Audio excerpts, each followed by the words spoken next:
வணக்கம். நாலடியார்ல நம்ம ஈகை அந்த அதிகாரம் பார்த்துட்டு இருக்கோம். 5 பாடல்கள் ஏற்கனவே பார்த்திருக்கோம். மீதி 5 பாடல்களை இப்ப பார்த்து முடிச்சிடலாம்.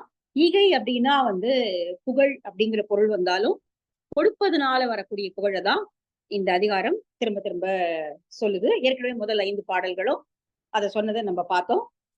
96வது பாடல் 95 வரைக்கும் நம்ம பார்த்திருக்கோம். மறுமையும் இன்மையும் நோக்கி அது அடுத்தது ரொம்ப ரொம்ப அழகான பாட்டு.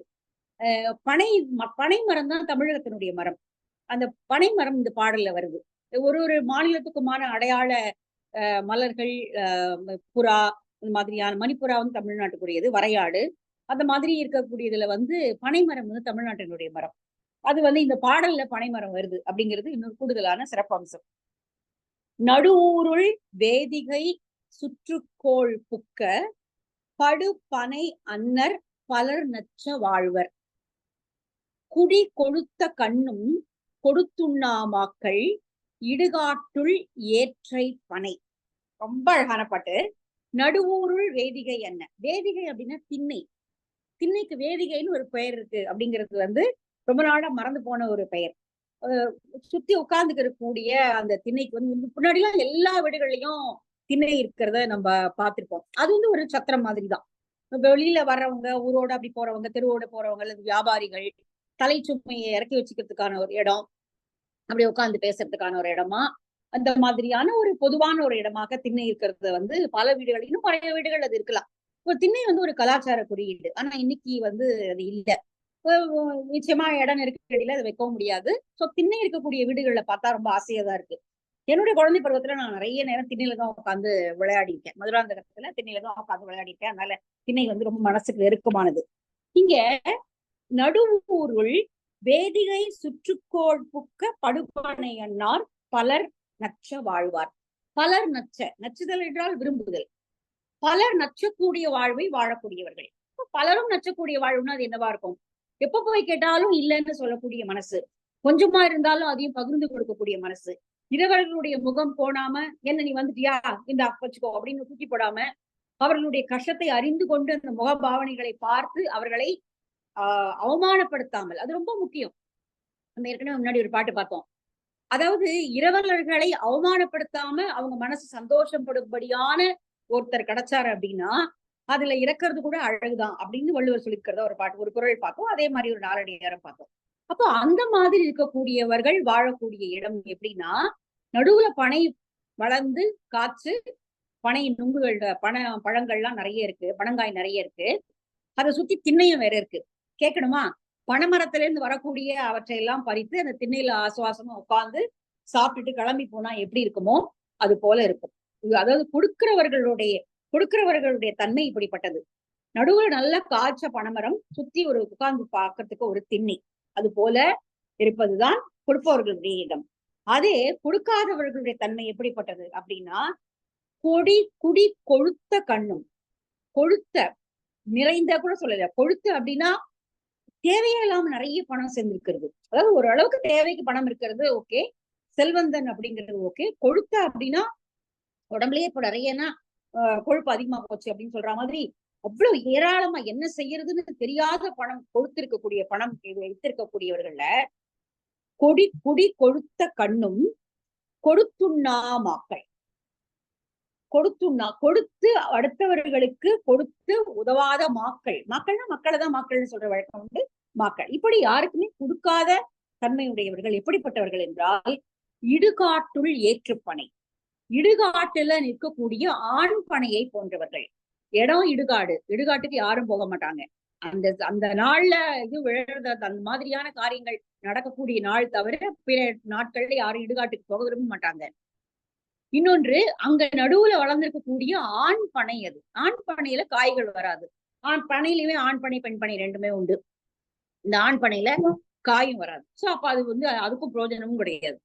இப்ப கொடுக்கிறவர்கள் ஊருக்கு நடுவில் திண்ணையை ஒட்டி வளர்ந்திருக்கக்கூடிய பனைமரம் போன்றவர்கள், மாறாக கொடுத்து உதவாதவர்கள். நிறைய ஏராளமான செல்வம் இருக்கிறது, என்ன வைத்துக்கொண்டு என்ன செய்வது என்று தெரியாத ஒரு நிலையில செல்வம் இருந்த போது கூட பிறகு கொடுத்து உதவாத மக்கள், சுடுகாட்டுல வளர்ந்திருக்கக்கூடிய ஆண் மரத்தை போன்றவர்கள், ஆண் பனை மரத்தை போன்றவர்கள். எதுக்குமே அது பயன்படாது, யாரும் நெருங்கவும் மாட்டாங்க.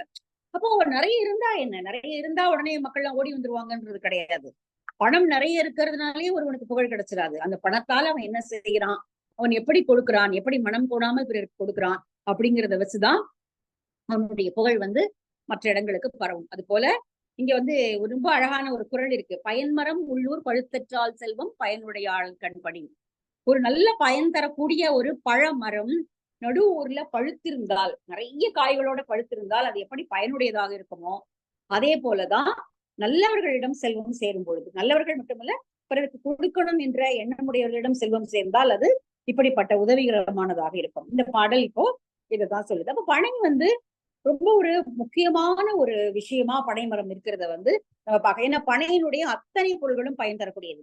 பனைமரத்தினுடைய தலையிலிருந்து வேறு வரை எல்லாமே பயன் தரக்கூடியதுதான் பனைமரத்தினுடைய சிறப்பு. இப்ப நீங்க பாத்துக்கலாம், ஒரு எழுத்தாளர் ஜெயமோகனுடைய இதுல இருந்து தான் நான் அவரை படிச்சேன். காட்சன் சாமுவேல் அப்படின்னு பனை எழுக அப்படின்னு ஒரு புக்கு போட்டிருக்காரு. அந்த தொடரா அதுல வந்தது. அதுக்கப்புறமா ஜெயமோகனுடைய தளத்திலையும் அதை படிச்சேன். அப்புறம் அந்த பனை எழுக அப்படின்னு தன்னரம் வெளியிட்டு இருக்காங்க. அவர் எல்லாருக்கும் பாத யாத்திரை போவாங்க இல்லையா, தீர்த்த யாத்திரை போவாங்க, பாத யாத்திரை போவாங்க. அது போல ஒவ்வொருத்தருக்கும் ஒரு ஒரு ஒரு விதமான எண்ணம் இருக்கும். இதுக்காக போகணும் அதுக்காக போகணும் அப்படின்னு, சாமி கும்பிடறதுக்காக போறது அப்படி இல்லாம காட்சன் சாமுவேல் ஃப்ரம் பாம்பேல இருந்து ஆரம்பிச்சு இந்தியா முழுக்க பனை மரங்களை தேடியே ஒரு பயணம் போயிட்டார். அவருக்கு பனைமரத்து மேல அப்படி ஒரு காதல். பனை எழுக அந்த புக்கு நிச்சயமா படிக்கணும். அவ்வளவு அவ்வளவு அற்புதமான புக்கு. இந்த பனைமரத்தை பார்த்த உடனே எனக்கு அவருடைய பேரும் அந்த புக்கு தான் ஞாபகம் பனைமரம் அந்த அளவுக்கு பயன் தரக்கூடியது. அதனுடைய அதனுடைய காய் நம்ம நுங்கா சாப்பிடுறோம். அதுக்கப்புறமா ஈவன் அந்த நுங்க எடுத்துட்டா கூட அந்த காயில குழந்தைங்க விளையாடும். வண்டி உருட்டி குச்சி வச்சு வண்டி உருட்டி விளையாடுற விளையாட்டுகள் இன்னும் கிராமப்புறத்துல இருக்கு. நான் கூட விளையாடிக்கேன் அதை. அதுக்கப்புறம் பனம் காய் பழுத்ததுன்னா நல்ல மாம்பழம் டேஸ்ட்ல இருக்கும். அது நல்ல நாரோடு இருக்கக்கூடிய நல்ல பனம்பழம் சுட்டு சாப்பிடுவாங்க, பனம்பழம். அப்புறமா அந்த பனையினுடைய ஓலை இருக்கிறது. அதுக்கப்புறமா அதனுடைய பெரிய அந்த பனைமரம் விழுந்தது அப்படின்னா அதனுடைய அந்த தண்டு இருக்கு இல்லையா, மரம், அதை ஒரு காலத்துல தண்ணீர்ல அந்த மடை இது மாற்றுவதற்கான இதுவாக பயன்படுத்தியிருக்காங்க. அந்த பனைமரத்தினுடைய அதை ஓட்ட போட்டு தண்ணீர் போவதற்கான அந்த கால்வாய்களை வச்சு பதகுக்காக பயன்படுத்தி இருக்கிறதா வரலாறு எல்லாம் இருக்கு. அது போல ஒரு பனைமரம் என்பது காய்க்கக்கூடிய பனைமரம் ஊர் நடுவுல இருந்தால் எப்படி பயனுடையதாக இருக்குமோ அது போல நல்ல இயல்புடைய கொடுக்கக்கூடிய இயல்புடையவர்கள் இருந்தால் அது திண்ணையை ஒட்டி வளர்ந்த பனைமரம் போல அவர்கள் பயனுடையவர்கள். அப்படி இல்லாதவர்கள் சுடுகாட்டுக்குள் யாருமே போக விரும்பாத இடுகாட்டுக்குள் நடுவில் வளர்ந்திருக்கக்கூடிய காய்க்காத ஆண் பனைமரம் போன்றவர்கள். அதுதான் இது கொடுக்கிறவர்களுக்கும் கொடுக்காதவர்களுக்கும் இருக்கக்கூடிய வேறுபாடு அப்படின்னு இந்த பாடல் சொல்லுது. ரொம்ப ரொம்ப அழகான ஒரு பாட்டு. வேதிகைனா திண்ணை அப்படிங்கிறது நம்ம இன்னைக்கு தெரிஞ்சுக்கிட்ட ஒரு இது. படுபனைனா பயன் தரக்கூடிய பனைமரம் அப்படிங்கிறது பொருள். ஏற்றுப்பனைனா ஆண் பனை. இந்த பாடலினுடைய பொருள் இதுதான். நல்லா இருக்கு இல்லையா, ரொம்ப அழகான பாட்டு. சரி, அடுத்த பாட்டு பார்ப்போம். இதேதான். பயன்மரம் உள்ளூர் பழுத்தற்றால் செல்வம் நயனுடையான் கண்படின். இது திருக்குறள்ல வர 216வது. அப்புறம் மருந்தாகி தப்பா மரத்தற்றால், ஆமா போட்டிருக்கீங்க, ஆமா மரிசனையங்கார் வளர்த்த இதுல அது வரும். மருந்தாகி தப்பா மரத்தற்றால் செல்வம் பெருந்தகையான் கண்படின். ஒரு மரம் மருந்தாக பயன்படுவது. இப்ப சில மரங்கள் பாத்தீங்கன்னா அதனுடைய தலையிலிருந்து கால் வரைக்கும் அது மருந்தா பயன்படும். லைக் வேப்ப மரம். வேப்ப மரத்தினுடைய அத்தனை மரங்களும் பயனுடையது. அதனுடைய இலை, காய், பூ, அதனுடைய மரப்பட்டை, வேறுபட்டை எல்லாமே பயனுடையது. அப்படிப்பட்ட ஒரு பெரும் மரம் போன்றவன் பண்புடையாளரிடம் செல்வம் இருந்தால் அது பயன் தரத்தக்க மரம் போன்றது அப்படின்னு. இங்க இந்த இடத்துல மரத்தை எவ்வளவு பாராட்டி சொல்றாங்க இல்லையா. இதே ஔவையாரோட ஒரு பாடல் ஒண்ணு வரும். நம்ம ஏற்கனவே பார்த்திருக்கோம். நன்றாக படித்து விட்டு, நல்லா படிச்சிருப்பான், எல்லாம் தெரியும். ஆனா ஒரு சபை நடுவுல எழுந்து நின்று இதுக்காக பொருள் சொல்லு அப்படின்னு கேட்டா அது சொல்ல தெரியாது. அது எழுந்து அதை விளக்க தெரியாது. அவனை என்னன்னு சொல்றது அப்படின்னா அவனை நெடுமரம்னு சொல்லலாம் அப்படின்னு ஒரு ஔவையார் பாட்டுருக்கு. நான் கூட நினைச்சுப்பேன், மரம் எவ்வளவு பயனுடையது, ஏன் ஔவையார் இதை எப்படி சொல்லிட்டாங்கன்னு. தனிப்பாடல்ல வரும். அவையினுடைய தனிப்பாடல்ல கவையாகி கொம்பாகி காட்டகத்தே நிற்கும் அவையல்ல நல்ல மரங்கள் சபை நடுவே நீட்டோலை வாசியா நின்றான் குறிப்பறிய மாட்டாதான் நல்மரம். நல்மரம் பயம் ஞாபகம் இருக்கு, சொல்லிட்டாங்க கூடவே. அவன் ஏன்னா மரம் போல நிக்கிற அப்படின்னு சொல்ற மாதிரி நல் மரம். அது குறிப்பறியாத மாட்டவன் நல்ல மரம் அப்படின்னு அதுல சொல்லியிருப்பாங்க. ஆனா இங்க வள்ளுவர் பயன்மரம் உள்ளூர் பருத்தப்பா, அதாவது மருந்தாகி தப்பா மரம் பயன்மரம் உள்ளூர் பழுத்தற்றால் அப்படின்னு ரொம்ப ஒரு பாசிட்டிவோட அந்த மரத்தை சொல்றாரு. இங்கேயும் வந்து பனை மரத்தை இப்படி ஒப்பிட்டு கொடுப்பவர்கள் கொடுக்காதவர்கள் அப்படிங்கிறதோட அந்த கம்பாரிசனோட இந்த பாட்டு சொல்லுது. ரொம்ப அழகான பாட்டு இது. சரி, 97வது பாட்டு பார்க்கலாம். இது ரொம்ப அழகான பாட்டு. பெயர்ப்பான் மழை பெய்யா கண்ணும் உலகம் செயற்பல செய்யாவிடினும் கயல் புலால் புன்னை கடியும் பொறு கடல் தன் சேர்ப்ப என்னை உலகுயும் ஆறு. எப்படி இந்த உலகம் பொழைச்சிருக்கும், எப்படி இந்த உலகம் வந்து நீடித்து நிலவக்கூடும் அப்படின்னு ஒரு கேள்வியை கேட்கிறாரு. ஏதாவது வழி இருக்கிறதா இந்த உலகம் இப்படி நீடித்து நிற்பதற்கு? அதாவது மழை பெய்யாத காலத்திலும் பஞ்சம் வந்த காலத்திலும் மக்கள் வந்து பஞ்சம் வந்தா சில பேர்கிட்ட தான் தானியம் இருக்கும், எல்லார்கிட்டையும் இருக்காது. இன்னைக்குதான் நம்ம பஞ்சங்களை பற்றி எல்லாம் வந்து புக்குகள் தான் படிக்கிறோம். சாது வருஷ பஞ்சம் எல்லாம் ரொம்ப பிரசித்தி பெற்றது இந்திய வரலாறுல. பெங்கால்ல வந்து இட்ஸ் அ மேன்மேட், அதெல்லாம் மேன்மேட் ஃபெமினைன். பஞ்சாப் இதுல எல்லாம் வந்து பெங்கால்ல வந்து கிட்டத்தட்ட 1800கள்ல 1900 முதல்ல எல்லாம் வந்து அந்த மேன்மேட் அந்த மாதிரியான பஞ்சங்கள் வந்த போது மக்கள் எப்படி கொத்து கொத்தா இறந்தாங்க அப்படின்லாம் வரலாறு பேசுது. ரொம்ப பரிதாபகரமான ஒரு நிலைமையில தான் அப்போ வந்து இருந்திருப்பாங்க. இன்னைக்கு வந்து ஓரளவுக்கு நம்ம உணவு வந்து பெருக்கம் அதிகமா இருக்கிறது, தண்ணீரை அடைஞ்சிருக்கோம். ஆனால் இந்த காலத்துல எல்லாம் வந்து உணவு தானியங்கள்லாம் அப்படி எல்லாம் ஒரு ரொம்ப ஸ்கேர்ஸ் தான். அது எல்லாமே பெரிய போக்குவரத்து எதுவும் கிடையாது. அப்படிங்கிற போது பஞ்சத்துல மக்கள் மடிஞ்சிருப்பாங்க. அப்போ உள்ளூர்ல யாரிடம் இருக்கிறதோ அவர்கள் தானியங்களை வந்து பத்தாயத்திலையும் அதுலயும் வந்து குதிர்களையும் அப்படியே வச்சிருந்திருப்பாங்க. தனக்கு அதாவது ஒரு பெரிய செல்வந்தர்கிட்ட அவ்வளவு இருக்கும், பருப்பும் அரிசியும் இருக்கும். அப்போ அது வந்து கொடுத்து உதவ மனசு இல்லை அப்படின்னா அந்த ஊர் எங்க போகும், இந்த ஊர் ஜனங்க எங்க போவாங்க அப்படின்னு இந்த கேள்வி கேட்குது இந்த இது. இப்போ ஒரு காலத்துல அதெல்லாம் ரொம்ப இயல்பானதா இருந்திருக்கு. பஞ்சம் என்பது ரொம்ப இயல்பான, ஏன்னா தொடர்ந்து 2-3 வருஷம் எல்லாம் மழை பெய்யாம போன காலங்கள்லாம் உண்டு. இதுக்கு வந்து இந்த பாட்டுக்கு நிறைய உதாரணங்களை நான் சொல்ல முடியும். இந்த பாட்டு முதல்ல மீனிங்க பாத்துருவோம். பெயர்ப்பான் மழை பெய்யா கண்ணும். அந்தந்த பருவ காலத்துல மழை பெய்யணும். மழை பெஞ்சாதான், ஏன்னா வானம் பார்த்த பூமி தான் பெரும்பாலும். நம்ம ஊரினுடைய விவசாயம் வானம் பார்த்ததுதான். மழை பெஞ்சாதான் விவசாயத்தை வந்து செய்ய முடியும். 2 விதமான பருவமழையும் பெய்யணும். பெய்யாம போகிற காலங்களும் இருந்திருக்கிறது. அப்போ மழை பெய்யாத கண்ணும் உலகம் செயற்பால செய்யாவிடினும். அப்படி மழை பெய்யாத போது வைத்திருப்பவர்கள் இல்லாதவர்களுக்கு கொடுத்து உதவவில்லை என்றால் கயற்புலால் புன்னை கடியும். அந்த கடற்கரை ஓரத்தில் இது வந்து ஒரு ஒரு நெய்தல் நிலவனை பார்த்து சொல்வது போல அமைந்திருக்கிற வரி இது. கயற்புலால் புன்னை கடியும். அங்க வந்து அந்த கடற்கரை ஓரத்துல புலால் நாற்றம் வீசுகிறது. அது மீன்களுடைய வருகையினால புலால் நாற்றம் வீசுகிறது. ஆனால் அந்த கடற்கரை ஓரத்துல வளர்ந்திருக்கக்கூடிய புன்னை மரங்களுடைய நறுமணம் அதையும் மீறுவதாக இருக்கிறது. அந்த புலால் நாற்றத்தை கடிவதாக புன்னை மலரனுடைய வாசனை இருக்கிறது. அப்படிப்பட்ட கடற்கரையை சேர்ந்தவனே தன் சேர்ப்பன்னா நெய்தல் நிலத்தை சேர்ந்தவன், தன் குளிர்ச்சியான நெய்தல் நிலத்தை சேர்ந்தவனே உன்கிட்ட கேட்கிற, நீ சொல்லு, என்னை உலகுயுமாறு, இந்த உலகம் எப்படி உய்யும்? இருக்கிறவன் மட்டும் பதுக்கி வச்சுட்டு தான் மட்டும் சாப்பிட்டுட்டான் அப்படின்னா மத்தவங்க இல்லாதவங்க பஞ்ச காலத்துல என்ன செய்வாங்க? அதுக்குதான் திருப்பி திருப்பி நான் வந்து காந்தியை தான் பேச வேண்டி இருக்கிறது. ஒரு கிராமம் என்பது தன்னிறைவு பெற்றதாக இருக்கணும் அப்படிங்கறத அவர் திரும்ப திரும்ப பேசினாரு. இது ஒரு நல்ல அருமையான கதை கூட ஒண்ணு இருக்கு. அது வந்து உவே சாமிநாத ஐயர் அவருடைய கட்டுரைகள்ல எழுதியிருக்காரு. அவரை பத்தி ஒரு முக்கியமான ஒரு இவரை பத்தி எழுதியிருக்காரு. எப்படி இந்த மாதிரி தானம் கொடுத்தவர் அப்படிங்கறத பத்தி ஒரு கதை. இத ராஜாஜி டிரான்ஸ்லேட் பண்ணி ஹரிஜன் மேகசின்ல அதை போட்டிருக்காங்க. இங்கிலீஷ்ல அது ராஜாஜி டிரான்ஸ்லேட் பண்ணது இருக்கு. அவர் வந்து எல்லாருக்கும் கொடுத்து உதவக்கூடிய பண்புடையவர். அந்த ஒரு ஒரு பர்டிகுலர் கேரக்டர் ஒருவர், அவர் டக்னி பேர் ஞாபகம் வரல. அவரை வந்து எல்லாருக்கும் அவர் அவங்க வீட்டினுடைய வழக்கமே என்னன்னா வரவங்களுக்கு எல்லாம் சாப்பாடு போட்டுட்டு தான் அவங்க சாப்பிடுவாங்க.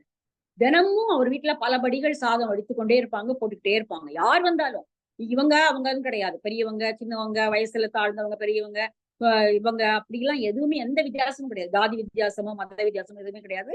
போட்டுக்கிட்டே இருப்பாரு. அவருடைய செல்வம் கொஞ்சம் கொஞ்சமா கரையுது, கொஞ்சம் கொஞ்சமா கரையுது. இல்லாமலே போய் அப்பவும் எதையோ ஒண்ணு வித்து வாங்கி போட்டு அவர் தினமும் அதை செய்யறாரு. அப்ப வந்து அரசாங்கம், ஆங்கிலேய அரசாங்கம் வந்து வரி கட்டணும் இல்லையா? வரி கட்டுறதுக்கு அப்ப பணம் இல்லை. எல்லாம் கொடுத்தாச்சு, எல்லாம் கொடுத்து எல்லாம் ஆனாலும் தினப்படி இது நடந்துகிட்டே இருக்கு. வரி கட்டுறதுக்கு இல்லைன்னா அவர் வந்து வரி கலெக்ட் பண்ண வரவங்க கிட்ட சொல்றாரு, என்கிட்ட ஒண்ணுமே இல்லை, இருக்கிறதெல்லாம் நான் வித்துதான் பண்றேன். இந்த தான தர்மம், நீங்க தான தர்மம் மட்டும் பண்றீங்களா அப்படின்னா அது என்னோட குல வழக்கம், அதை நான் நிறுத்த முடியாது. எப்பாடுபட்டாலும் என்னோட தலையாடை வச்சாவது நான் அதை செய்யதான் செய்வேன் அப்படின்னு உடனே கேஸ் வந்து கலெக்டர் கிட்ட போயிடுது. இவர் வந்து வரி கட்ட மாட்டேங்கிறாரு, ஆனா இதெல்லாம் செஞ்சுட்டு இருக்காரு அப்படின்ட்டு. அப்போ அந்த கலெக்டர் கூப்பிடுறாரு. கூப்பிட்டு முதல் நாள் அதே மாதிரி சாப்பாடெல்லாம் போடுறாங்க. அடுத்த நாள் கலெக்டரோட இதுக்கு போன உடனே நீங்க செய்யறது உண்மையா எல்லாம் அப்படி கேட்டு என்ன என்ன முதல் நாள் கலெக்டர் வந்து கேட்கிறாரு, என்ன சாப்பாடு போட்டீங்க முதல் நாள்? அப்புறம் சொல்றாரு என்ன என்ன என்ன அதுக்கு என்ன சைட் டிஷ் போட்டீங்க, அதையும் சொல்றாரு. அப்புறம் சொன்ன உடனே அந்த பாத்திரம் எந்த பாத்திரத்துல போட்டீங்கன்னு இப்படி இப்படி போகுது. கடைசியில பார்த்தா அந்த கலெக்டர் தான் முதல் நாள் வந்து இங்க சாப்பிட்டுருப்பாரு. அவரு ஒரு மாறு வேஷத்துல வந்து இது உண்மைதானா அப்படிங்கறத சாப்பிட்டு பார்த்துட்டு, நான் வந்து முதல் நாள் உங்க வீட்டுலதான் சாப்பிட்டேன், அதனால நீங்க சொல்றது உண்மைதான், நான் இந்த வருஷம் உங்களுக்கு தள்ளுபடி பண்றேன் அந்த வரிய. மழை பெஞ்சு திரும்ப வந்து நிலம் விளையும் போது நீங்க வந்து அப்ப கொடுத்தா போதும் வரிய அப்படின்னு சொல்லி தள்ளுபடி பண்றதா ஒரு கதை உவேசா எழுதியிருக்காரு. உவேசா எழுதினதா அல்லது உவேசா இங்க இருந்தாலும் பார்த்து அதை இது பண்ணிருக்காரான்னு தெரியல. அது ராஜாஜி டிரான்ஸ்லேட் பண்ணிருக்காரு. சோ இது வந்து அப்படி பதுக்கி வைப்பவர்களால நிறைய உயிரிழப்பு இங்க போயிருக்கிறது. அப்ப இதுதான் இந்த இது சொல்லுது. அப்போ அந்த காலத்தினுடைய நிலைமை இப்படிதான் இருந்திருக்கு. மழை பெய்யாது 1-2 வருடங்கள் தப்பி போகும்போது வச்சிருக்கிறவங்க இல்லாதவங்களுக்கு கொடுக்கறது அப்படிங்கிறது ஒரு வழக்கம். அப்படிதான் ஒரு கிராமம் தன்னை பாதுகாத்துக் கொள்ள முடியும். அந்த கிராமத்துல ஒருவேளை கொடுக்க யாருமே இல்லைன்னா தான் அவங்க அதுல இருந்து எழுந்து கிளம்பி போவாங்க, அந்த ஊரை விட்டு போவாங்க. இல்லைன்னா யாரும் அந்த கிராமத்தை விட்டு எல்லாம் போகிறதுக்கு விரும்ப மாட்டாங்க. நம்ம சிலப்பதிகாரத்துல கூட பார்த்திருக்கோம், ரொம்ப அழகான வரி, பதி எழு அரியா பழங்குடி அப்படின்னு. அந்த ஊரை விட்டு போகிறதுக்கு யாருக்கும் விருப்பம் இருக்காது. அப்போ இவர் கேட்கிறார், நாலடியார் கேக்குது, இப்படி வச்சிருக்கிறவங்க கொடுக்கல அப்படின்னா இந்த உலகம் எப்படி உய்யும்? ஒருத்தரே வந்து ஆண்டுகிட்டு இருந்தாங்க அப்படின்னா அதுல என்ன வந்து லாபம் இருக்கு அப்படின்னு. அப்போ எல்லாருக்கும் கொடுக்கறதுதான் இந்த உலகம் உய்வதற்கான ஒரு வழி. பண்புடையார் பட்டுண்டு உலகம், இந்திரர் ஒரு நல்ல அழகான புறநானூறு பாட்டு இருக்கு, இந்திரர் அமிழ்தம் ஆயினும் சமைத்து உண்டலும் இலர் அப்படின்னு. அதாவது தனியா அமிழ்தமே உங்களுக்கு ரகசியமா கொடுத்திருந்தா உனக்கு மட்டும் அமிழ்தம் தர, நீ மட்டும் சாப்பிட்டுக்கோ அப்படின்னு கொடுத்தா கூட அதை தான் மட்டும் உண்ணாம எல்லாருக்கும் பகிர்ந்து கொடுக்கக்கூடிய பண்புடையாளர்கள் இருக்கிறதுனாலதான் இந்த உலகம் நிலை பெற்று இருக்கிறது. இல்லைன்னா அந்தரத்துல தொங்கிக்கிட்டு இருக்கே இந்த உலகம் எப்படி நிக்குது? இந்த உலகத்துல வந்து அப்படியே அந்தரத்துல சுத்திக்கிட்டு இருக்கிற இந்த உலகம் எப்படி நிக்குது, யாரால நிக்குது அப்படின்னா பண்புடையார் பட்டுண்டு உலகம் அப்படின்னு சொல்லுது புறநானூறு. பண்புடையார் பட்டுண்டு உலகம், அது குரலையும் அதேதான். அது இன்றே மண்புக்கு மாய்வது மண், அது மண்ணில் விழுந்து மறைஞ்சு விடுமா அந்த உலகமே. உலகமே மண் தான். அப்போ இந்த உலகத்தை நிலை பெறச் செய்வது என்பது இது போன்ற வள்ளல் தன்மை உடையவர், ஈகை குணம் உடையவர்களால் இருக்கக்கூடிய தன்மையினால்தான் அப்படின்னு இந்த பாட்டு சொல்லுது. பெயர்ப்பான் மழை பெய்யா கண்ணும் உலகம் செயற்பால செய்யாவிடினும் கயல் புலால் புன்னை கடையும் ஒரு கடல் தன் சேர்ப்ப என்னை உலகுயுமாறு. இந்த உலகம் எப்படி வாழும்? உலகு உய்ய ஆறுன வழி. இந்த உலகம் உய்யக்கூடிய வழி எது? இன்னைக்கு கூட எவ்வளவோ கலாமிட்டிஸ் பாக்குறோம், எவ்வளவு நேச்சுரல் கலாமிட்டிஸ் வருது, மேன்மேட் கலாமிட்டிஸ் வருது. ஆனா எல்லாத்தையும் மீறி வாழ்க்கை நடக்குது அப்படின்னா கொடுப்பவர்களும் உதவுபவர்களும் இன்னும் இந்த உலகத்துல இருக்காங்க. ஒரு ஆதரவு அளிப்பவர்களும் உடனே துன்பமா ஆதரவு கரம் நீட்டுபவர்களும் இந்த உலகத்துல இருக்கிறாங்க. அதனாலதான் இந்த உலகம் தொடர்ந்து நடைபெற்றுக் கொண்டிருக்கிறது. இந்த பாடல் எல்லா காலத்துக்கும் பொருந்தக்கூடிய ஒரு பாட்டு. அதனால இது நிறைய இதுக்கு உதாரணமா நிறைய பாடல்கள் இருக்கு. மாறி மழையை பற்றி நம்ம வந்து இதுலயே 2வது அதிகாரமே அதுதான். திருக்குறள்ல 2வது அதிகாரமே வான் சிறப்பு தான். மழைதான் இந்த உலகத்துல வந்து ஒழுக்கம் தவம் எல்லாம் நிலை பெற்று நிற்கிறது என்றால் அதற்கு முதற்காரணம் மழைதான். மழை இருக்கிறதுனாலதான் இது எல்லாமே நிலை பெற்று நிற்கிறது அப்படின்னு சொல்லுது. அப்படி மழையும் இல்லாத போது என்ன நிலை நிறுத்தும் இந்த உலகத்தைன்னா பண்புடையாளர்களுடைய இந்த பண்புதான் நிலை நிறுத்தும் அப்படின்னு இந்த பாடல் சொல்லுது. சரி, அடுத்த பாட்டு பார்க்கலாம். 98. ஏற்றகை மாற்றாமை என்னானும் தாம் வரையாது ஆற்றாதார்க்கு ஈவது ஆம் ஆண்கடன் ஆற்றின் மலிகடல் தன் சேர்ப்ப மாறு ஈவார்க்கு ஈதல் பொலிகடன் என்னும் பெயர்த்து. ரொம்ப சூப்பர். இது முன்னாடி நம்ம ஒரு நாளடியார் பார்த்தோம். அதாவது இல்லாதவன் கொடுக்கறதுதான் கொடை, இல்லாதவன் செய்யறதுதான் தானம், இருக்கிறவன் செய்யறது ஒண்ணும் பெரிய விஷயம் எல்லாம் கிடையாது, ஒண்ணுமே இல்ல. ஆனா போய் நின்னா ஏதோ இருக்கிறத பகிர்ந்து கொடுக்குறேன் அப்படின்னு சொல்றான் இல்லையா, அதுதான் உண்மையாகவே ஈகை குணம். நிறைய இருக்கு, அதுல கொஞ்சம் கிள்ளி கொடுக்குறேன் அப்படிங்கிறது வந்து ஒரு கொடையே கிடையாது அப்படின்னு முன்னாடி ஒரு பாட்டு பார்த்தோம். இந்த பாடல் அதுதான் சொல்லுது. ஏற்ற கை மாற்றாமை, ஏற்பவர்க்கு, அதாவது ஏற்ற கைனா கை நீட்டி இறந்து ஏதாவது கொடுங்க அப்படின்னு கேட்கிறவங்களுக்கு மாற்றாமை இல்லை, மாற்றுனா இல்ல, ஐயோ ஒண்ணுமே இல்லை என்கிட்ட, என்ன இருக்கு நான் கொடுக்கறதுக்கு ஒண்ணும் இல்ல அப்படின்னு சொல்லி அவனை வரும் அனுப்பிடாமல் மறவாமல், இல்லை என்று சொல்லி அவனை மாற்றாமல் என்னானும் தாம் வரையாது ஆற்றாதார்க்கு ஈவதாம் ஆண் கடன், ஆண்களுக்கு தானம். அது இந்த பாட்டை படிக்கும்போது நான் யோசிச்சு பார்த்தேன், நல்ல கொடையாளி என்று ஏதாவது ஒரு பெண் இருக்கிறார்களா வரலாறுலயோ புராணத்திலேயோ?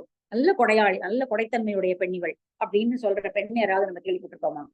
இல்லவே இல்ல. கர்ணனை தான் சொல்றோம் திரும்ப திரும்ப. அல்லது பாரிய சொல்றாங்க வள்ளல்னு. ரெண்டு பேர் தான் ஞாபகம் வராங்க. வள்ளல்னா கடை ஏழு வள்ளல்கள், கடை ஏழு வள்ளல்கள் ஞாபகம் வராங்க. எல்லாருமே ஆண்கள் தான். புராணத்துல வந்து இதிகாசங்கள்ல வந்து கர்ணன் இருக்கான். அவன் ஒரு பெரிய கொடையாளி. அவனை மிஞ்சி யாரும் இல்ல. சோ வந்து இதான் இவங்க தான் இந்த 7 பேரு. அது கர்ணன் இந்த மாதிரிதான் ஞாபகம் வராங்க. பெண்களை யாராவது சொல்றாங்களா அப்படின்னா இல்ல. ஏன்னா பொருள் உடைமை என்பது பெண்ணுக்கு சொத்து எதுவும் கிடையாது. சொத்தோ அவனுடைய உடைமை என்றோ எதுவுமே கிடையாது. இருந்தா தானே அவ எடுத்து கொடுக்க முடியும். இல்ல இருந்தாலுமே அந்த வீட்டுக்கு அவ உரிமைதான், அந்த வீட்டுக்கு அந்த வீடே அவளுடைய உரிமைதான் அப்படின்னா கூட அவளால எடுத்து ஒரு 10 காசு கொடுத்துட முடியாது. அந்த அந்த தன்மை வந்து எல்லா காலத்திலயும் இருக்கு. இப்போ அப்படிதான் இருக்கு அந்த காலத்துல. ஆனா இது வந்து ஆண் கடனே சொல்றாரு பாருங்க. இந்த கொடுத்தது வந்து ஆண் கடன். அப்ப ஆண் தான் எடுத்து கொடுக்க முடியும். பெண் எடுத்து கொடுத்ததா இல்ல. மீறி உணவு பரிமாறி இருக்கலாம், அவ்வளவுதான். அது கூட அவ சமைச்சு பரிமாறி இருக்கலாம், அவ்வளவுதான்.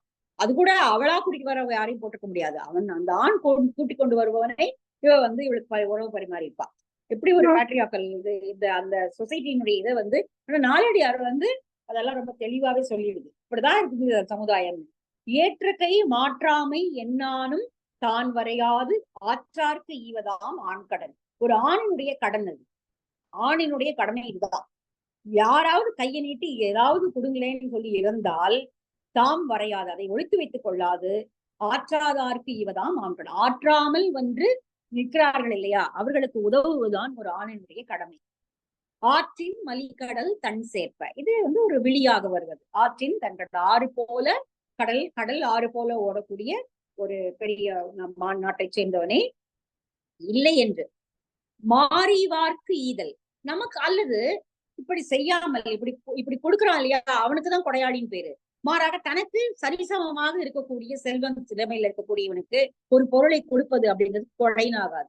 காரணம், அது ஒரு பெருமானம் உள்ளது. இப்ப இன்னைக்கு கொடுக்குறியா, நாளைக்கு நான் திருப்பி கொடுத்துருவேன் அப்படிங்கிற மாதிரிதான் அது வரும். இப்போ மொய் எழுதுறோம் அப்படின்னா, மொய் எழுதுற பழக்கமே எதுக்குன்னா, இன்னைக்கு நம்ம ஒரு 50 ரூபாய் கொடுத்தோம்னா நாளைக்கு அது 50 ரூபாய் 75 ரூபாய் வரும் திரும்பி அப்படிங்கிறதுக்கு தான். மொய் எழுதுறதுடைய முக்கியமான இதுவே அதுதான். இன்னைக்கு நம்ம உனக்கு ஒண்ணு கொடுக்குறேன்னா நாளைக்கு என் வீட்டு கல்யாணம் நீ வந்து கொடு அப்படிங்கிறது. அது பரவலா சமூகத்துல இருக்கிறது வந்து அவங்க கொடுத்தாங்க திருப்பி கொடுத்தணும். அதுக்கு பேர் கொடை கிடையாது. அது வந்து பொலிகடன் என்னும் பெயர்ப்பு. அது ஒரு கடன் தான் சொல்லணும். அது இன்னும் கொஞ்சம் ஒரு பொலிவான பெயர்ல அதை கடன் சொல்லலாம், அவ்வளவுதான். மத்தபடி அதை கொடை என்று சொல்ல முடியாது. உனக்கு ஈக்குவலா இருக்கக்கூடிய ஒருத்தன் கிட்ட ஒரு பொருளை நீ வந்து கொடுக்குற அப்படின்னா அதுக்கு கொடைன்னு அர்த்தமாகும். மாறாக ஒன்றுமே இல்லாமல், வாழ்க்கைக்கு எந்த விதமான அடிப்படையும் இல்லாம ஒருத்தன் வந்து கை நீட்டி இறக்குறாங்க இல்லையா, அப்ப அவனுக்கு எந்த விதமான ஒரு தகுதி நிலைமையும் பார்க்காம, சரி என்னிடம் இருக்கு இந்த அதை வச்சு நீ குறைச்சிக்கோ அப்படின்னு சொல்லி கொடுக்கறதுக்கு பேரு தான் கொடை. அதுதான் ஒரு ஆணினுடைய கடமையும் அதுதான் அப்படின்னு இந்த பாட்டு சொல்லிருக்கு. இப்ப ஆண் கடன் தான், இது பெண்களுக்கு கடன் இல்லை. அதில் நம்ம தைரியமா இருக்கலாம். ஆனால் பெரிய பெரிய கொடையாளிகளை காந்தி யுகம் பார்த்திருக்கிறது. அதுதான் அதுல ரொம்ப ஆச்சரியம். காந்தி யுகத்துல பெண்கள் பெரிய கொடையாளியா இருந்திருக்காங்க. தங்களுடைய நகைகள் எல்லாம் கட்டி கொடுத்திருக்காங்க. வந்து குடகிண்டே கௌரவமா அப்படின்னு ஒரு அம்மாவை பத்தி படிச்சேன். நிறைய பெண்கள் இருக்காங்க. கௌமுகின்னு ஒரு பொண்ணு இருக்கா கேரளால இருந்து. குடகிண்டே கௌரவமானு ஒரு பொண்ணு, 24 வயசு தான். தன்னோட வீட்டுக்கு காந்தி வரவழைக்கிறாவ. தாண்டி என்னுடைய தீண்டாமை காலத்துல காந்தி வீட்டுக்கு வரவழைச்சு தன்னுடைய அத்தனை நகைகளையும் கழட்டி ஒரு துணி மூட்டையில போட்டு எடுத்து கொடுக்குறா. உங்களுடைய இதுக்கு நீங்க வச்சுக்கோங்க இருந்தாங்க அப்படின்னு சொல்லிட்டு. காந்திக்கு ஒரே ஆச்சரியம். கேக்குறாரு, எல்லாத்தையும் கொடுத்துட்டியே, இது உன்னோட. அப்ப கணவன்கிட்ட கேக்குறாரு, அந்தம்மா ஒய்ஃப் இவ்வளோத்தையும் கொடுக்குறாங்களே, உனக்கு பரவாயில்லையா அப்படின்னு. அப்போ அந்த இளைஞர் சொல்றாரு, அவரும் இளைஞர் தானே, 27 வயசு. சொல்றாரு, அதெல்லாம் அவளுடைய நகை, அவளுடைய பூர்வீக சொத்து, அவளுடைய உரிமையுடையதை அவ கொடுக்குறா. அவ ரொம்ப நாளாவே உங்களுக்கு கொடுக்கணும்னு தான் சொல்லிட்டு இருக்கா, அதனால கொடுக்குறா. இதுல நான் சொல்றதுக்கு என்ன இருக்கு அப்படின்னு. இப்ப காந்தி சொல்றாரு, வந்து இவ்வளவு உனக்கு இருக்கிற தெளிவு வந்து எனக்கு அந்த வயசுல அந்த தெளிவு இல்ல, இவ்வளவு தெளிவான ஒரு கணவனா இருக்கே அப்படின்னு சொல்லி சிரிக்கிறாரு. அதனால அப்படி இல்லாமல் பெண்கள் இருந்திருக்காங்க. ரொம்ப ஆச்சரியம். ஒரு உடைத்தன்மையோட எல்லாவற்றையும், அதுவும் நகைகள்னா பெண்களுக்கு அவ்வளவு ஆசை ஆசைன்னு சொல்ற ஒரு சமூகத்துல அத்தனை நகைகளையும் கட்டி கொடுத்த பெண்கள் வந்து இருந்திருக்கிறத நம்ம பார்க்க முடியுது. ஒரு அம்மா வந்து ஜெயில இருக்காங்க. ஆந்திரா டூர் போறாரு காந்தி, ஜெயில இருக்காங்க. காந்தியை பார்க்க முடியல. அந்த மாதிரி காந்தி குடும்பத்துக்காக 2 நகையை சேர்த்து வச்சிருக்காங்க. நகைனா நீங்க யோசிச்சு பாருங்க, 30கள்லாம் என்ன மாதிரி இருந்திருக்கும் பொருளாதார நிலைமை, அவங்க கிட்ட எவ்வளவு பணம் இருந்திருக்கும். தங்கத்தோட விலையும் அப்ப கம்மி தான், அது வேற விஷயம். ஆனால் அந்த அம்மா வந்து ஜெயில தன்னை பார்க்க வரவர்கிட்ட கொடுத்து அனுப்புதுங்க நகையை. கொடுத்து அனுப்பி, நீங்க வந்து காந்தி இப்ப யாத்திரை வராரு, அவர் கையில இந்த நகையை சேர்த்துறங்க என் பேரை சொல்லி, அவருடைய இந்த மக்கள் பணிக்கு இந்த நகை உதவட்டும் அப்படின்னு சொல்லி காட்டி கொடுக்குறாங்க. அதை விட ரொம்ப அழகா 1933 ஒரு துப்புரவு பெண் அவங்க வந்து தன்னுடைய வளையல்களை கழட்டி, இதுதான் என்கிட்ட இருக்கிற ஒரே சொத்து, இது நான் உங்களுடைய தீண்டாமை இது கொடுக்குறேன்னு சொல்லி கொடுக்குறாங்க. இதெல்லாம் படிச்சா நமக்கு வந்து பெண்கள்கிட்ட இருந்தா கொடுப்பாங்க தான். அதனால நம்ம அதை கௌரவமா சொல்லிக்கலாம். ஆனா இந்த பாடல்ல ஒரு ஆணினுடைய கடன் தான் இது சொல்லுது. ஏற்ற கை மாற்றாமை என்னானும் தாம் வரையாது ஆற்றாதார் தீவதாம் ஆண் கடன். ஆற்றின் மலிகடல் தன் சேர்ப்ப மாறிவார்க்கு ஈதல். மாறிவார்க்குன்னா ஒரே மாதிரியான செல்வந்தனுடையவை அல்லது ஒரே மாதிரியான பொருளுடையவர்களுக்கு கொடுக்கக்கூடியது அப்படிங்கிறது, ஒரே தகைமையுடையவர்களுக்கு கொடுக்கக்கூடியது அப்படின்னா அதுக்கு பேர் கடன் தான் பேரு. பொலிகடன் என்னும் பெயர்த்து. அதற்கு இதுக்கு இன்னைக்கு கொடுக்குற நாளைக்கு அவன் கொடுத்துருவான் அப்படிங்கிற அந்த வட்டியாக கொடுப்பதுதான் பேர் பலிசை. பலிசைன்னு ஒரு வார்த்தையை பயன்படுத்துது இந்த உரை. பொலிக்கடன் அப்படின்னா வட்டிக்கு கொடுக்கறதா அர்த்தம், அவ்வளவுதான். வட்டியோட சேர்த்து வந்துடும் இல்லையா, அதனால பொலிக்கடன் அப்படின்னு தான் பேரு. அதை கொடைன்னு சொல்ல முடியாது. நான் அவனுக்கு கொடுத்தேனே இவனுக்கு கொடுத்தேன்லாம் சொல்லக்கூடாது. ஏனென்றால் அதெல்லாம் கொடை கிடையாது, அது பொலிக்கடன். அதுக்கு பேர் பொலிக்கடன். மற்றவர்களுக்கு இல்லாத ஒருவனுக்கு அந்த பணம் திரும்பவே வராது அப்படின்னு உனக்கு தெரியும் நிச்சயமா, இவன்ட்டு கொடுத்தா திரும்ப வரப்போறது இல்லைன்னு தெரியும் இல்லையா, அதுதான் கொடை அப்படின்னு இந்த பாடல் சொல்லுது. ரொம்ப அழகான பாட்டு இல்லையா? ஆமா. கலித்தொகையில் ரொம்ப அழகான ஒரு வரி இருக்கு. ஆற்றுதல் என்பது ஒன்று அலந்தார்க்கு உதவுதல். அலந்தவர்கள் என்றால் துன்பம் உருவுபவர்கள், துன்பத்தினால இப்படி துயரப்பட்டு நிற்பவர்கள், அவர்களுக்கு கொடுப்பதுதான் கொடை, மற்றவர்களுக்கு கொடுப்பதெல்லாம் பொலிகடன் போடுறதுதான் அப்படின்னு இந்த பாடல் சொல்லுது. சரி, அடுத்த பாட்டு பார்க்கலாமா? 99. இறப்ப சிறிது நாள். அப்போ இப்படி கொடுத்தா எனக்கு என்ன லாபம் அப்படின்னு ஒரு கேள்வி வந்திருக்கலாம். சொன்னவன் கேட்டுக்கலாம், என்ன லாபம் எனக்கு அப்படின்னு. அப்போ இந்த பாட்டில் அதுதான் பதில். இறப்ப சிறி இல்ல, கொஞ்சம் தானே இருக்கு, இதை போய் எப்படி கொடுக்கறது, கொஞ்சோண்டு தான் இருக்கு, ஒண்ணுமே இல்லையே, இதை போய் எப்படி கொடுக்க முடியும் அப்படின்னா, இறப்ப சிறிதென்னாது இல்லாதென்றும் அறப்பயன் யார் மாட்டும் செய்க. முறை புதவின் ஐயம் புகும் தவசி கடிஞை போர் பைய நிறைத்து விடும். ரொம்ப அழகு. முறை புதவின், புதவு அப்படின்னா கதவு. ஒவ்வொரு கதவாக போய் நின்று தன்னுடைய கைகள்ல ஒரு திருவோடு பாத்திரத்தை ஏந்தி கொண்டு ஒரு துறவி போய் பிச்சை கேட்கிறார் என்றால், ஒவ்வொரு வீடாக இறந்து உண்டு புச்சாந்தேகி என்று சொல்லி இறந்து போகிறவர்கள் முதல் வீடு போகும்போது கொஞ்ச நாள் விழுந்திருக்கும். அந்த தெரு முடிக்கும் பொழுது அந்த திருவோடு முழுக்கவே சாதம் ரொம்ப இருக்கும், உணவு நிரம்பி விடும். எப்படியோ கொஞ்சம் கொஞ்சம் கொஞ்சம் அதை எல்லாரும் கொஞ்சம் கொஞ்சம் போட்டிருப்பாங்க இல்லையா, அவங்கவுங்க வீட்டுல என்ன இருந்தோ அதை போட்டிருப்பாங்க. சோ அதுதான் அப்படிதான். அது போல உன்னுடைய அறப்பயன் நிறைந்து விடும். இறப்ப சிறிதென்னாது, ரொம்ப கொஞ்சம் தானே இருக்கு, ஒண்ணுமே இல்லையே, என்கிட்ட கொடுக்கறதுக்கு ஒண்ணுமே இல்லையே, மிகச் சிறிதுதானே இருக்கிறது, இதை போய் எப்படி கொடுக்கறது என்று நீ நினைப்பாயே. ஆனால் இல்லாது என்று இல்லைன்னு சொல்லாம இதுதான் இருக்கு இதை கொடுக்குறேன்னு சொல்ற இல்லையா, அதுவே பெரிய மனசு. இறப்ப சிறிதென்னாது இல்லாது என்னும், இல்லையே என்கிட்ட இல்லைன்னு சொல்லி கை விரிக்காம, முன்னாடி நம்ம ஒரு பாட்டு பார்த்தோம், கொடுக்கிறவர்களுடைய கை குவிகிறது, இல்லை என்று சொல்பவர்களுடைய கை மலர்கிறது அப்படின்னு ஒரு பாட்டு முன்னாடி ஒரு அதிகாரத்துல வந்து, ரொம்ப அழகான பாட்டு. இது ரொம்ப வித்தியாசமான ஒரு யோசனை. கொடுக்கிறவர்களுடைய கை கூம்புகிறது, கை இப்படிதானே குவிச்சுதானே இப்படி கொடுக்க முடியும். இல்லைன்னு சொல்றவன் கையை அப்படி மலர்த்தி இல்லைன்னு சொல்றான். அந்த மலர்ந்த கையை விட கும்புற கை தான் அழகு அப்படின்னு ஒரு பாட்டு பார்த்தோம். அப்போ கொஞ்சமே தான் இருக்கு, அவ்வளவுதான் என்னால கொடுக்க முடியும் அப்படின்னு அதை பத்தி கவலைப்படாத, அந்த கொஞ்சத்தை கொடுக்கறோன்ற மனசு இருக்குல்ல உனக்கு, அது போதும். இறப்ப சிறிதென்னாது இல்லாதென்றும் அறப்பயன் யார் மாட்டும் செய்க. யாரா இருந்தாலும் கொடு, இவனுக்கு கொடுக்கலாம் அவனுக்கு கொடுக்க கூடாது, இவன்ட்ட இருக்கு, இவன் தான் உடம்பு நல்லா இருக்கான இவனுக்கு எது கொடுக்கணும், எந்த வேறுபாடும் பார்க்காமல் அந்த சிறிதென்றாலும் அதை கொடுத்து உதவுகள். அப்படி செய்தா என்றால் முறை புதவின் ஐயம் புகுவும் தவசி போல, தவசி கடிஞை போல, கடிஞைனா அந்த திருவோடு கையில வச்சிருக்கக்கூடிய பிச்சை பாத்திரம், ஒவ்வொரு கதவாக நின்று நின்று, முறை புதவுனா வரிசையாக இருக்கக்கூடிய கதவுகள், ஒவ்வொரு கதவாக, இங்க வீடு, ஒவ்வொரு வீடாக நின்று போகக்கூடிய, ஐயம்னா ஐயமிட்டும்னா பிச்சை, பிச்சை கேட்டு போகக்கூடிய ஒரு தவசியினுடைய தவக்கோலம் போன்ற ஒரு துறவினுடைய கையில இருக்கக்கூடிய கடிஞை, அந்த பிச்சை பாத்திரம் அல்லது திருவோடு எப்படி பைய நிறைந்து விடுகிறதோ, அவர் கிளம்பும் போது கொஞ்சம் தான் விழுந்திருக்கும், ஆனால் ஒரு ரவுண்டு வந்து முடிக்கும் போது அவருடைய அந்த களம் நிறைய உணவு இருக்கும். அது போல உன்னுடைய அறப்பயன் சிறிது சிறிதாக நீ கொடுத்தா கூட போதும், கொஞ்சம் கொஞ்சமா நீ கொடுத்தாலும் போதும், உன்னுடைய கையில் இருக்கக்கூடிய அந்த பயன் வந்து அவ்வளவு நிறைஞ்சு போயிடும். உன்னுடைய அறப்பயன் என்பது அப்படி நிறைஞ்சு போயிடும். அதனால கொஞ்சம் தானே இருக்கு, இதை போய் கொடுக்கலாமா அப்படின்லாம் யோசிக்காது, அது எவ்வளவு ஆனாலும் பரவாயில்ல. முன்னாடி பாட்டுல பார்த்தோம், இம்மி அளவுனாலும் கொடு அப்படின்னு. இம்மினா அந்த புள்ளினுடைய நுனி அந்த அளவுக்கு இருந்தா கூட அதுலயும் பகுத்து வாழுங்கள் அப்படின்னு சொன்ன பாட்டை பார்த்தோம். சோ இந்த பாடல் இந்த பொருளை சொல்றது, அவ்வளவுதான். ரொம்ப அழகான பாட்டு. இறப்ப சிறிதென்னாது இல்லாதென்னும் அறப்பயன் யார் மாட்டும் செய்க. முறைப்புதவின் ஐயம் புகுவும் தவசி கடிஞை போல். ரொம்ப அழகான வேதிகை ஒரு வார்த்தை பார்த்தோம். கடிஞை, பொலிக்கடன், ரொம்ப அழகான வார்த்தைகள் இன்னைக்கு. கடினை போல் பைய நிறைந்து விடும். பைய பைய ரொம்ப அழகான, இன்னைக்கும் நம்ம கலோக்கியல பயன்படுத்துற ஒரு வார்த்தை தான். பையன்னா மெல்ல. நம்ம சவுத் சைட்ல, டீப் சவுத் சைட்ல எல்லாம் பையங்கிற வார்த்தையும் பயன்படுத்துறாங்க. பைய தாங்காததுனால என்ன அவசரம், பைய போங்க, பைய பார்த்து போங்க அப்படின்வாங்க. பையன்னா மெல்ல. இது பாருங்க, இன்னும் கலோக்கியல்ல இருக்கக்கூடிய ஒரு வார்த்தை. பைய நிறைந்து விடும். மெதுவா நிறையும், கொஞ்சம் கொஞ்சம் கொஞ்சமா அப்படியே அரைஞ்சிடும். அதனால கொஞ்சம் தானே அப்படின்லாம் நினைக்காத, நிச்சயமாக அது உனக்கு பலன் தரும் அப்படிங்கிறது இந்த பாட்டு. இதுக்கு ரொம்ப அழகான நாலடியார் பாட்டு ஏற்கனவே முன்னாடி ஒண்ணு பார்த்திருக்கோம். ஆலம் வித்த வச்சு 38வது பாட்டு. ஆலம் வித்தீண்டி இறப்ப நிழற்பயிர்ந்தாங்க. ஆலம் வித்து இத்தினூண்டுதான். ஆலமரத்தினுடைய ஆலப்பழமே சின்ன பழம் தான். அதுல இருக்கக்கூடிய விதை இத்தினூண்டு விதை. அந்த விதை ஆனால் மரமாகி பல பேருக்கு நிழல் தருவது போல, அது சின்னதாக இருந்தாலும் கூட மிக பெரியதான பலனை பின்னாடி அது தரக்கூடும். அதனால எவ்வளவு இயலுமோ அவ்வளவு அறம் செய்யுங்கள் அப்படிங்கிறதுதான் இந்த பாடல். சரி, 100வது பாட்டு. 100 பாட்டு வந்துட்டோம், பரவாயில்ல. ரொம்ப அழகான பாட்டு. ஓசை நீண்ட தூரம் கேட்கணும். நீண்ட தூரத்துக்கு கடல் தாண்டியும் புகழ் கேட்கும். மத்ததெல்லாம் கேட்காது. மத்த ஓசைகள்லாம் ஒரு குறிப்பிட்ட தூரம் வரைக்கும் தான் கேட்கும்.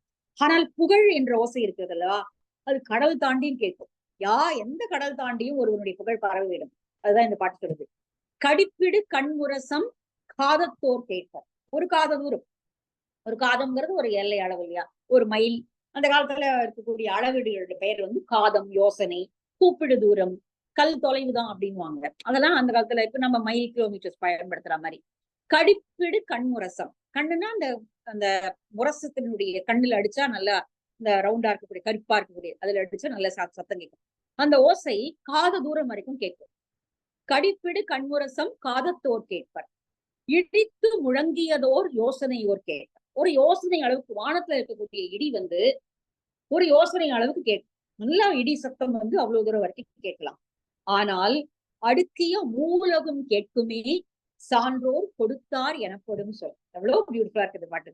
அடுக்கிய மூலகம் கேட்கும். 3 உலகம் அடுக்கி இருக்கிறது.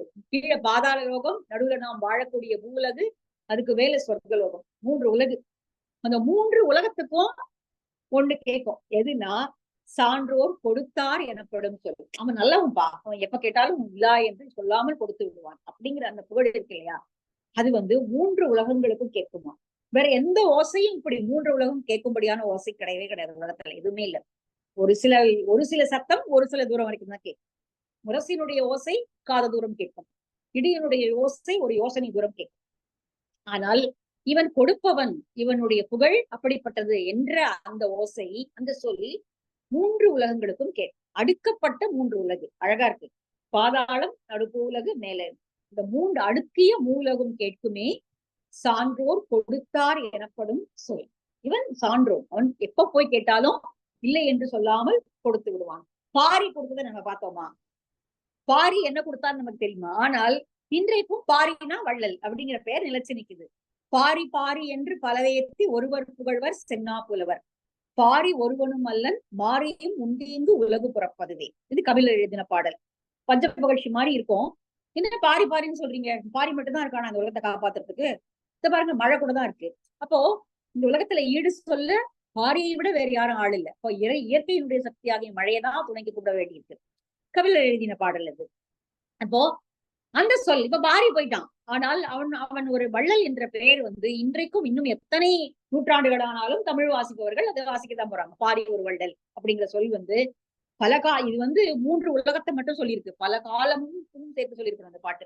முக்காலமும் சேர்த்து அது வந்து இப்போ கர்ணன் வந்து கொடுப்பான். ரொம்ப அழகான பாட்டு இருக்கு கர்ணன் படத்துல.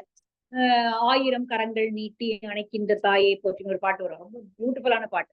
அதுல வந்து நடுவில் வரும், என்ன கொடுத்தான் எவை கொடுப்பான், அவனோட கைகள்லாம் அப்படியே செவந்து போகும். கொடுத்து அவனோட கைகள்லாம் செவந்து போகும் அப்படிங்கிற மாதிரி அந்த பாடல் போகும். சோ அவன் என்ன கொடுத்தான் நமக்கு தெரியாது, ஆனால் இந்த பெயர் நிலைச்சிடுச்சு. அதனால உலகம் கேட்கும்படியாக கொடுத்தான் என்ற கூடிய சொல் வந்து நிலைச்சு நிற்கும். அதனால எவ்வளவு முடியுதோ இல்லை என்று சொல்லாது அலன்று வருபவர்களுக்கு, அதாவது ரொம்ப ஒண்ணுமே இல்லை லைஃப்ல ஒண்ணுமே முடியல என்று வருபவர்களுக்கு இல்லை என்று மறைக்காமல் அறம் செய்யுங்கள் அப்படிங்கிறதுதான் இந்த அதிகாரம் சொல்லக்கூடிய பொருள். ரொம்ப அழகான அதிகாரம். நம்ம எல்லா பாடல்களுமே ஒவ்வொரு வகையில அழகா இருக்கு. இந்த 100 பாடல்களை நம்ம முடிச்சிட்டோம். அடுத்த அதிகாரம் பழவினை. அடுத்த வகுப்புல பார்க்கலாம். பழவினை, டெஸ்டினி. இதுவும் ஒரு பழவினை தான். நம்மளுடைய பழவினை தான் நம்மளை இப்படி கூட்டி வைக்குது. ரொம்ப அழகான இது. அடுத்த இதுவும் நல்லா இருக்கும். அடுத்த வகுப்புல நம்ம பார்க்கலாம். நன்றி.